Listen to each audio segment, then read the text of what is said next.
नमस्कार बंधुरा सबार आगे चैनेले आपनाके स्वागत जानाई। कृषक बंधु प्रकल्पेर जा नियम छिलो ता सब चेंज करा हलो। एमनितेও कृषक बंधु प्रकल्पे तेमन कोनो कड़ा नियम छिलोई ना। একজন কৃষক তার যদি 18 বছর বয়স হয়ে গিয়ে থাকে তাহলে সে তার নামে কৃষি জমি থাকলে সে অ্যাপ্লাই করে কৃষক বন্ধু প্রকল্পের সুবিধা নিতে পারবেন। এছাড়া আর কোনো নিয়ম ছিল না এতদিন ধরে, কিন্তু এবার সব থেকে বড় খবর কৃষক বন্ধু প্রকল্পের নিয়ম আরও অনেক লাগু হলো, কড়া নিয়ম জারি হলো। কারণ আগের নিয়ম অনুযায়ী 18 বছর হলেই কৃষি জমি থাকলে কৃষক বন্ধু প্রকল্পের সুবিধা নিতে পারবেন। এই সুবিধাটি কাজে লাগিয়ে অনেকেই যারা কৃষক বন্ধু প্রকল্পের সুবিধা পাওয়ার জন্য যোগ্য নন তারা কৃষক বন্ধু প্রকল্পের সুবিধা পাচ্ছে, কিন্তু এখন আর তা হবে না, কারণ কড়া নিয়ম জারি হচ্ছে। যেমন ধরুন প্রথম নিয়মে বলা হয়েছে একটি পরিবারে একজনই কৃষক বন্ধু প্রকল্পের সুবিধা নিতে পারবেন। অর্থাৎ একটি পরিবারে অনেকজন কৃষক বন্ধু প্রকল্পের সুবিধা পাচ্ছিলেন। হয়তো আপনার পরিবারের জমি হয়তো রয়েছে 3-4 বিঘা রয়েছে, যাদের 18 বছর হয়ে গেছে আপনি তাদের নামে জমি লিখে দিচ্ছেন, তারা সবাই কৃষক বন্ধু প্রকল্প নিচ্ছেন। তো এবার পিএম কিষাণ প্রকল্পের মতনই হচ্ছে, একটি পরিবারে একজনই পাবেন, এটাই বলা হচ্ছে এই মুহূর্তের খবর অনুযায়ী। পাশাপাশি যারা কৃষি জমি আছে কিন্তু চাষ করেন না বা যারা চাষের সঙ্গে যুক্ত নন তারাও কিন্তু কৃষক বন্ধু প্রকল্পের সুবিধা পাবেন না, এমনটা কিন্তু বলা হচ্ছে। তাহলে যারা বৃদ্ধ হয়ে গিয়েছে বা চাষ করতে পারেন না তারা কি করবেন তাহলে সবটা জানাচ্ছি। পাশাপাশি বন্ধুরা জানানো হয়েছে যে সকল কৃষকরা ভাগে জমি চাষাবাদ করছেন তারা কৃষক বন্ধু প্রকল্পের সেই জমি দিয়ে কৃষক বন্ধু প্রকল্প সুবিধা পাচ্ছেন, পাশাপাশি আসল মালিকও পাচ্ছেন, মানে একটি জমির অনেকজন উপভোক্তা থাকছেন। তো এই সমস্ত ব্যাপারগুলো নিয়ে কিন্তু সরকার এবার দৃষ্টিভঙ্গি এখানে এসেছে এবং এইগুলোর নিয়ম চেঞ্জ করা হচ্ছে। তো এই সংক্রান্ত যা যা আপডেট রয়েছে আমি সবটাই জানিয়ে দেবো। খারিফ সিজন 2025-এর পেমেন্ট আপনারা পেলেও এবার রবি সিজন 2025-এ কিন্তু এই নিয়মগুলি লাগু হতে চলেছে, যার ফলে অনেকের ব্যাংক অ্যাকাউন্টে কৃষক বন্ধু প্রকল্পের রবি সিজনের কিস্তি ঢুকবে না। বন্ধুরা কৃষকদের জন্য এই প্রকল্প অত্যন্ত গুরুত্বপূর্ণ। যদি এই প্রকল্পে করার নিয়ম আসে অবশ্যই আপনাদের জানার দরকার। এই মুহূর্তে যা যা আপডেট রয়েছে কৃষক বন্ধু প্রকল্পে আমি আপনাদের সবটাই ভিডিওর মাধ্যমে জানিয়ে দেবো, তাই অবশ্যই আপনারা আজকের ভিডিও মনোযোগ সহকারে সম্পূর্ণ দেখবেন। ভিডিও ভালো লাগলে লাইক করুন এখন থেকে আপনারা একটি, এবং অতি অবশ্যই আপনারা আমাদের এই চ্যানেলটিকে সাবস্ক্রাইব করবেন, পাশে থাকা বেল নোটিফিকেশনে অল করবেন। চলুন বিস্তারিত আপডেট এই মুহূর্তে কৃষক বন্ধু প্রকল্পের আমি আপনাদের জানিয়ে দিচ্ছি। দেখুন বন্ধুরা এখানে বলেই দিয়েছে কৃষক বন্ধু প্রকল্পে 5 দফা করা নিয়ম। আজকের বড় খবর রবি সিজন 2025-এই লাগু হয়ে যাবে, সবাইকে মানতেই হবে এই নিয়মগুলি। অন স্ক্রিনে দেখতে পাচ্ছেন বদলে গেল কৃষক বন্ধু প্রকল্পের টাকা পাওয়ার নিয়ম, অনেকগুলি নতুন নিয়ম দিল কৃষি দপ্তর। কৃষি দপ্তরের সূত্রে জানানো হয়েছে এটি অফিসিয়ালি আপডেট নয়। বন্ধুরা যে আপডেটগুলি দেওয়া হয়েছে এই মুহূর্তে এটি কিন্তু অফিসিয়ালি নয়, আমি প্রথমেই আপনাদের বলে দিলাম। অফিসিয়ালি আপডেট না হলেও এটি কিন্তু কৃষি দপ্তরের সূত্রে বলা হয়েছে, আর এটি আগামী কয়েক মাসের মধ্যে রবি সিজন 2025-এর কিস্তি দেওয়ার আগেই এই নোটিশটি জারি করতে পারে নবান্ন। ঠিক আছে, চলুন বিস্তারিত আপডেট আমরা দেখে নিচ্ছি। এটি কিন্তু আনঅফিসিয়ালি আপডেট এবং কৃষক বন্ধু প্রকল্পের কৃষি দপ্তরের সূত্রে জানানো হয়েছে।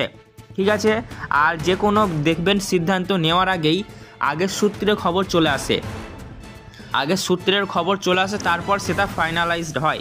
তো সেক্ষেত্রে যেহেতু এই নিয়মগুলি বলা হচ্ছে কৃষক বন্ধু প্রকল্পে জারি হতেই পারে, তাই না হওয়ার কোনো কারণ নেই। ঠিক আছে, আপডেটটি দেখতে থাকুন, খুবই গুরুত্বপূর্ণ।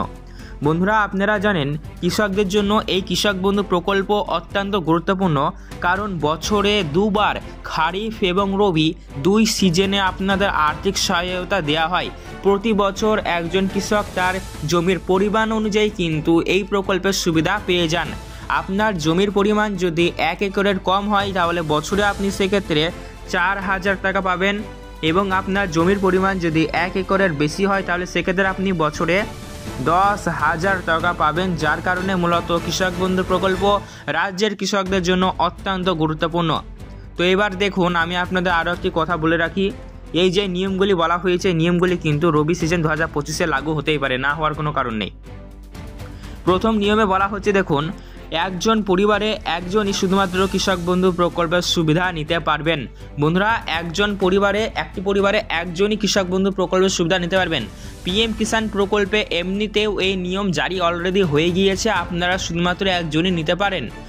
আর এবার বলা হচ্ছে কৃষক বন্ধু প্রকল্পেও জারি হতে পারে এই নিয়মটি, কারণ এখন দেখা যাচ্ছে একটি পরিবারে অনেকজনই কৃষক বন্ধু প্রকল্পের সুবিধা নিচ্ছেন একটি জমি দেখিয়ে ভাগাভাগি করে। তো এইটি আর হচ্ছে না, কারণ এই সমস্ত জিনিসগুলি ভেরিফিকেশনের কাজ অলরেডি অনলাইনের মাধ্যমে শুরু করে দিয়েছে। আপনারা তো বিভিন্নভাবে বিএসবি বা বাংলা শস্য বীমা প্রকল্প, ফসলের ক্ষতিপূরণ, কৃষক ভাতা, ধান, এগুলি রপ্তানি প্রক্রিয়ামেন্ট, এগুলো সবই তো হয়। তো সব বিভিন্ন সূত্র থেকে কিন্তু অনলাইন ইনফরমেশন কালেকশন করে ভেরিফাই করে কিন্তু তা সব ইনফরমেশন কালেক্ট করা হয় যে একটি পরিবারে কতজন, একটি পরিবারের ক বিঘা জমি আছে, কী জমি আছে, তারপরে কজন কী প্রকল্প সুবিধা আছেন, সবগুলাই কিন্তু অনলাইন এগুলা ইনফরমেশন পাওয়া যায়। তো সেক্ষেত্রে দেখা যাচ্ছে একজন পরিবারে একজনই শুধুমাত্র কৃষক বন্ধুর প্রকল্পের সুবিধা নিতে পারবেন। ধরুন দেখা যাচ্ছে আপনি পাচ্ছেন, আপনার স্ত্রী পাচ্ছে, আপনার ছেলেও পাচ্ছে, 3-4 জন পাচ্ছেন, তাহলে সেটি তো আর সম্ভব না। তো এবার এটি বলা হচ্ছে, এইদিকে দৃষ্টিভঙ্গি দেওয়া হচ্ছে কৃষক বন্ধু প্রকল্পে যাতে একজনই কৃষক বন্ধু প্রকল্পের সুবিধা পান, এবং এটি কিন্তু চেষ্টা করা হয়েছে। কারণ এক্ষেত্রে দেখুন, কৃষক বন্ধু প্রকল্পে একটা নির্দিষ্ট ফান্ড থাকে, সেই ফান্ড থেকে ক্যাশ আপনাদের ব্যাঙ্ক অ্যাকাউন্টে আসে।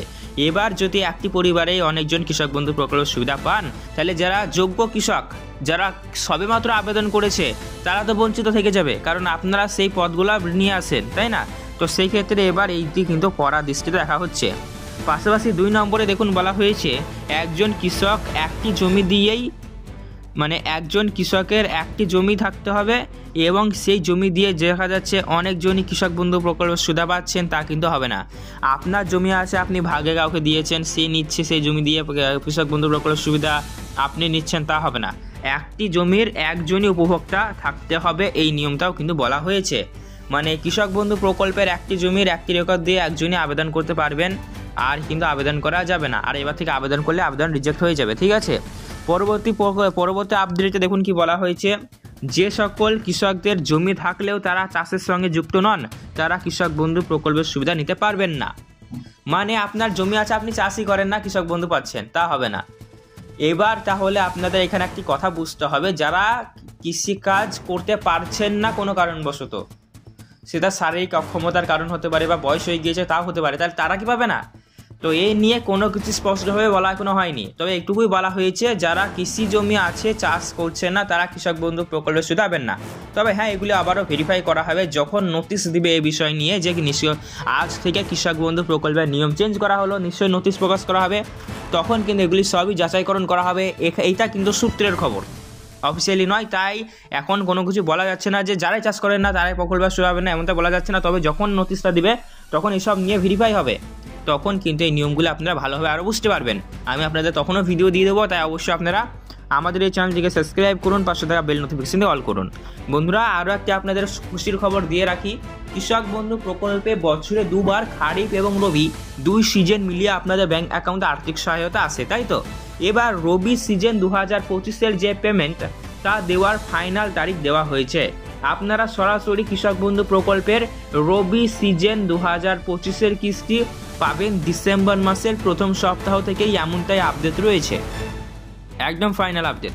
আর প্রতি বছরই আমরা দেখি ডিসেম্বর মাসেই দেওয়া হয়, এবছরও আর তারিখের পরিবর্তন হচ্ছে না, ডিসেম্বর মাস থেকেই পাবেন। তবে হ্যাঁ, যেসব কৃষকেরা কৃষিকাজে ব্যাপকভাবে তাদের লস হয়েছে, এক কথায় মানে কৃষিকাজের জমির পরিমাণ যা ছিল সেখানে আপনারা চাষাবাদ করেছেন, এবং বিভিন্ন প্রাকৃতিক দুর্যোগ এবং বন্যার কারণে যে সমস্ত কৃষকদের চাষের কাজে ক্ষতি হয়েছে, সরকারের তরফ থেকে তাদের আর্থিক সুবিধা অগ্রিম দেওয়া হয়েছে। দেওয়া হয়নি তা নয়, দেওয়া হয়েছে, খুবই অল্প সংখ্যক কৃষকরা পেয়েছে। এবার ডিসেম্বর মাসে সবাইকে একসঙ্গে প্রেস কনফারেন্স করে মাননীয় মুখ্যমন্ত্রী মমতা বন্দ্যোপাধ্যায় দিয়ে দেবেন সভা করে। তাই আমি আপনাদের অবশ্যই আগে ভিডিওগুলি দিয়ে দেবো, তার জন্য আপনারা অতি অবশ্যই আমাদের চ্যানেলটিকে সাবস্ক্রাইব করবেন, পাশে থাকা বেল নোটিফিকেশন দিয়ে অল করবেন। আজকের ভিডিও সম্পূর্ণ দেখার জন্য আপনাকে জানাই অসংখ্য ধন্যবাদ।